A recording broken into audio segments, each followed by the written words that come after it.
নবোদয় বিদ্যালয় ভর্তি পরীক্ষা, সৈনিক স্কুল ভর্তি পরীক্ষা এই ধরনের প্রশ্ন আসে। এই প্রশ্নে বলা হচ্ছে 4, 2, 0 এবং 7 দিয়ে বানানো 4 অঙ্কের সবচেয়ে বড় এবং সবচেয়ে ছোট সংখ্যার অন্তর কত। এখানে বলা হচ্ছে 4 অঙ্কের সবচেয়ে বড় এগুলো সংখ্যা দিয়ে বানাতে হবে। তাহলে বড় সংখ্যা বানানোর বা লেখার নিয়মটা হচ্ছে বড় থেকে ছোট হিসাবে সংখ্যাগুলোকে লিখতে হবে।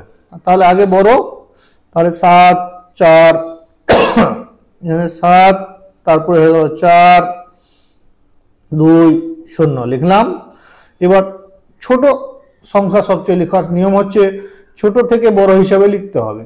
তবে এখানে মনে রাখতে হবে যে ছোট কিন্তু 0 তো সবচেয়ে এদের মধ্যে হবে, কিন্তু 0কে সবার আগে লেখা যাবে না। তাহলে তারপরের যেটা ছোট, মানে তার থেকে একটু বড় যেটা, তাহলে এখানে লিখতে হবে 2, 0, তাহলে এটা হয়ে গেল।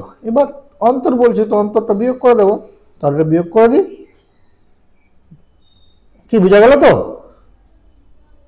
তাই হলো 5, 3, 7, 3 এ বি সি, সিতে আছে, সি হয়ে গেল কারেক্ট অ্যান্সার।